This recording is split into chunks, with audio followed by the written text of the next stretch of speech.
Dust curled in lazy spirals around the convoy as it crawled across the Negev desert, its silence broken only by the occasional buzz of a reconnaissance drone overhead.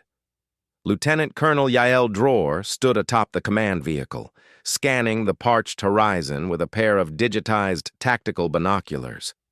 Even this far south, where war hadn't yet scorched the skies, she could feel its weight pressing against her chest, like the heavy ceramic plating of her uniform.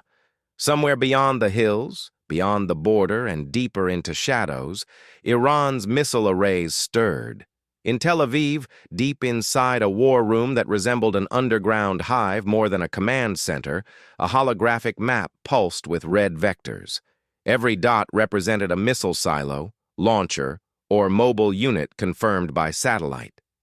Israel's prime minister stood flanked by generals, arms crossed, lips thin with dread. "The numbers," he whispered. "They don't favor us anymore." Yael knew the numbers well. Iran had built a storm, thousands of surface-to-surface missiles, many housed in mobile launchers, others buried beneath hardened bunkers dug into the Zagros Mountains. From tactical short-range to medium-range Shahab variants capable of reaching deep into Israeli territory, the arsenal had outgrown Israel's multi-tiered defense grid. Iron Dome, David's Sling, Arrow 3, they were miracles of modern engineering, but they had limits. Limits in reload times, limits in manufacturing, limits in physics. Yael had seen the simulations.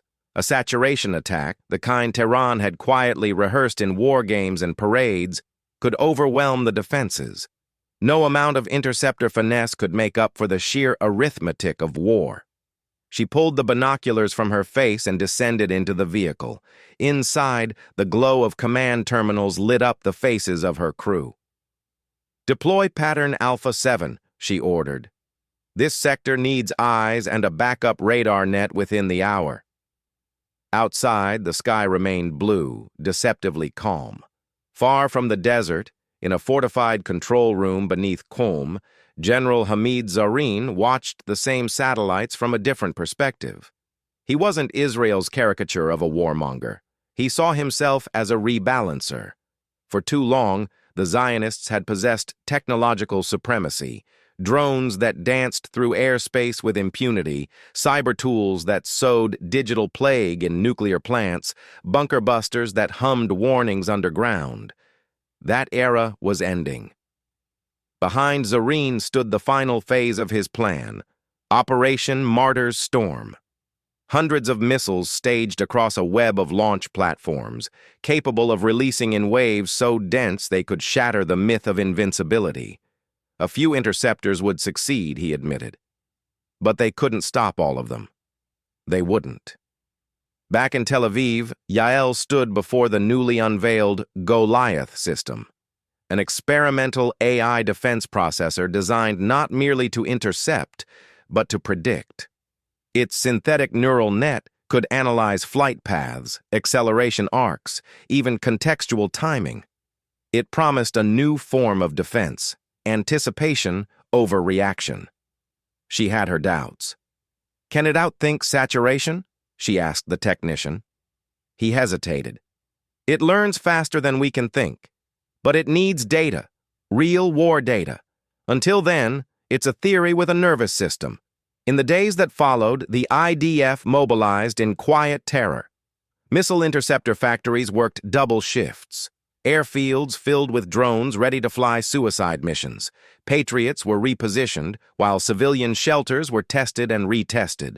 Yael's family, like many others, received government-issued contingency plans. What to do, where to go, how to survive a missile that might not be stopped. At night, she sat alone in the command tent, scrolling through the names of missile variants stored in the threat index. Fateh 110, Zulfikar, Sejil. Cold, sterile names with payloads hot enough to wipe out entire districts. Her fingers paused over a new one never before seen on any intelligence brief, the Ashura X. Its designation carried no known profile. But it was real. One of Goliath's first predictions had picked it up from telemetry irregularities. Across the border, Zareen smiled without mirth. He had fed the West a trail of deliberate misinformation. Let them believe the arsenal was what they saw. The real warhead, however, wasn't designed to cause death. It was crafted to provoke a new paradigm. Inside the Ashura X was not a nuke, but a high-frequency electronic disruptor designed to blind radars and AI alike. It was the scalpel meant to come first. As twilight bled into the horizon, Yael received a direct communication from the Prime Minister's office. One, word encrypted and signed by the highest level of command. Initiate. She turned to her team. Activate Sky Wall. We're live. High above, the early warning radars hummed to life, relays blinking like stars across the desert. In the darkness beyond, an unmarked missile launched from Iranian soil, slicing through clouds with the weight of prophecy. Yael didn't wait. Goliath, confirm target identity. The machine paused, a beat too long. Unknown signature, it finally responded. The Ashura X was coming. The desert wind howled like a prophecy, shaking the comms tower tethered to the mobile command unit. Inside, Yael leaned over the console, her fingers clenched white around the edge of the touchscreen. The radar display pulsed with an eerie red echo.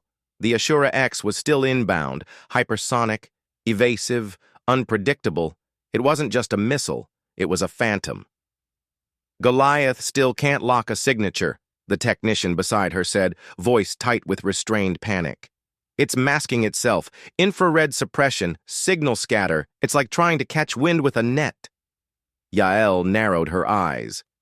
Then we stop using nets, start using traps. All across the southern defensive belt, interceptor batteries rotated skyward.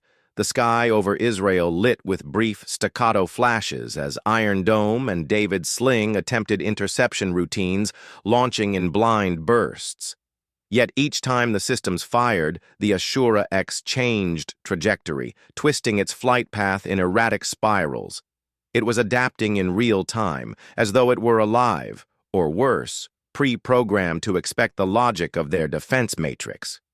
Pattern Alpha, Bravo, Delta, none of them work, someone muttered from across the room. It's 2 steps ahead every time. Yael stood straight and tapped her comm link. Patch me through to Northern Command. I want Goliath a link to the drone swarm grid. That's not protocol.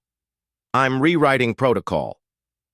3,000 meters above the Golan Heights, a swarm of microdrones buzzed into a coordinated net, a living cloud of surveillance. Their composite sensors, thermal, acoustic, magnetic, formed a new kind of eye. Goliath, given partial control, parsed the drone data through millions of simulations per second. Even as the Ashura X kept twisting, its shadow now cast traces across multiple sensors, multiple angles. Got it, Goliath finally said. Probability vector resolved. Interception viable in 11.6 seconds. Yael clenched her jaw. Engage. In the blackness of the upper atmosphere, an Arrow 3 interceptor rocketed into the sky, trailed by fire. It wasn't aimed at where the missile was. It aimed where the warhead would be. For a moment, silence returned. And then the sky cracked open. From the command tent, Yael and her team watched the explosion bloom like a silver rose. Cheers erupted, but she didn't smile. That was just the scout, she whispered. Back in comm, General Zareen was unfazed. He had expected the Ashura X to fall. In fact, he had counted on it. A single advanced missile, intentionally allowed to penetrate and fail, was more than a test. It was a distraction. As Israel celebrated, his screen shifted. Over 40 missiles launched in staggered salvos from dispersed mobile platforms near the Iraqi border. Each was older, slower, but numerous. A saturation wave. The storm had begun. By the time Israeli sensors detected the launch, it was already too late to stop them all. Missiles filled the skies like steel locusts. In Tel Aviv, sirens wailed and traffic clogged in panic. Civilian shelters absorbed the city's lifeblood. Yael watched the launch telemetry and felt cold, not from fear but from calculation. The math didn't lie. "We can intercept 30% if we deploy everything," the technician said. "What about the rest?" He didn't answer. Yael stepped forward. "We need preemptive strikes. Launch the retaliatory drones from the Hermes array. We target their command links, not the silos. Break the brain. The limbs stop moving." The war room gave her silence. Then, quietly, authorization codes appeared on her screen. Across the border, swarms of AI-guided Hermes drones sliced across the sky. They weren't equipped for direct engagement. Instead, they carried cyberjammer payloads and localized EMP bursts. Their purpose wasn't to destroy, but to confuse, to sever the invisible leash between the missiles and the minds guiding them. As they reached Iranian airspace, resistance thickened. SAM batteries flared. Laser point defense systems hummed to life. Many drones fell, but some made it through. "Node interference achieved," Goliath reported. "Command lag rising to 3.4 seconds. It didn't sound like much, but for a missile defense system, 3.4 seconds was eternity. Yael's eyes stayed glued to the threat map.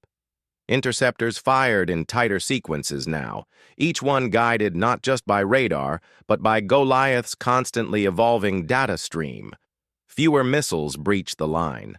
The Iron Dome working beyond.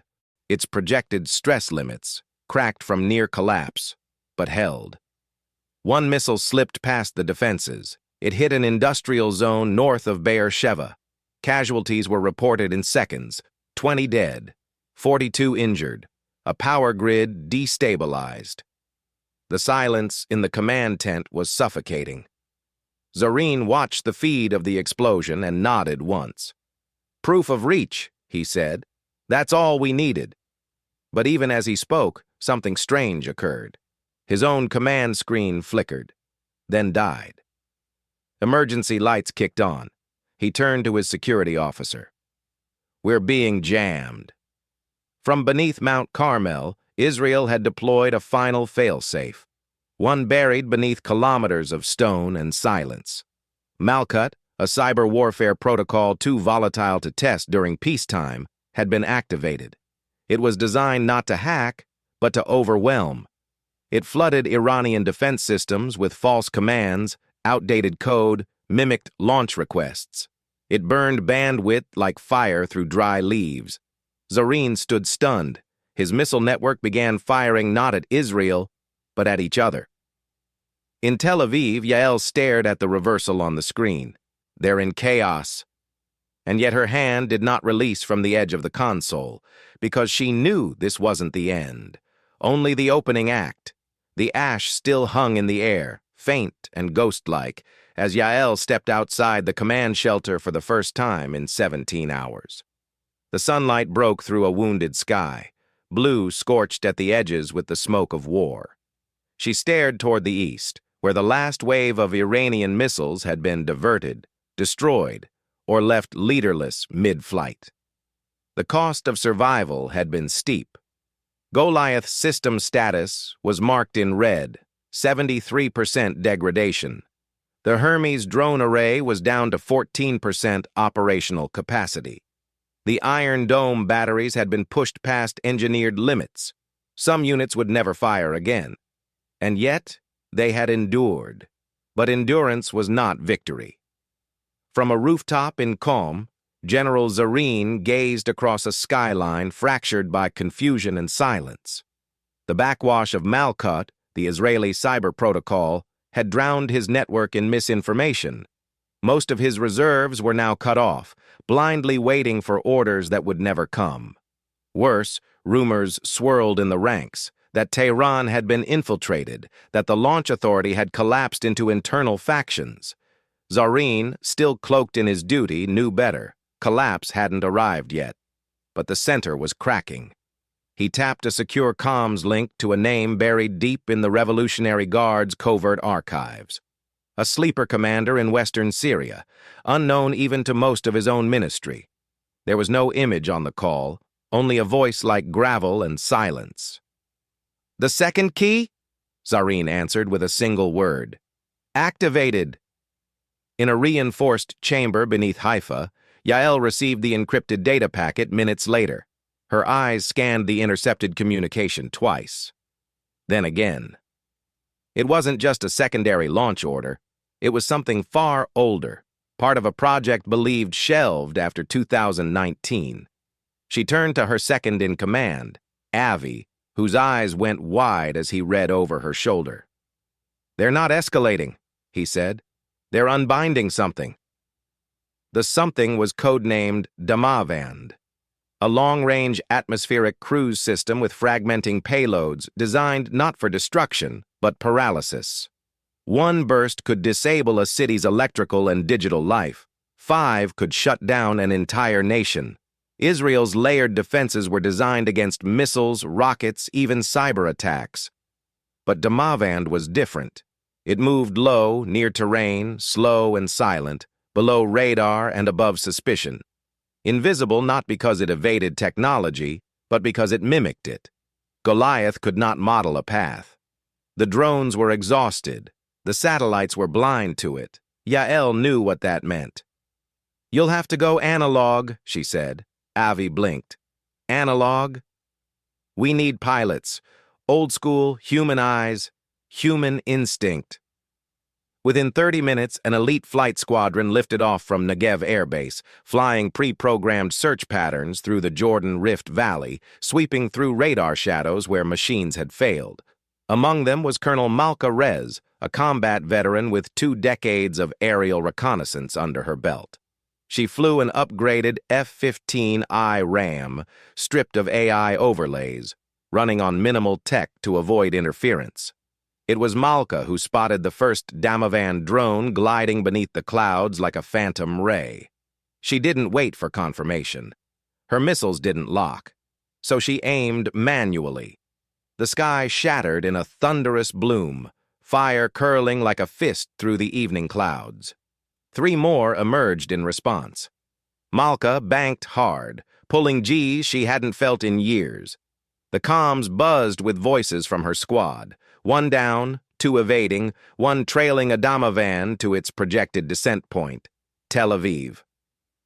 "Yael, I need permission," Malka said through crackling audio. "Do what you must."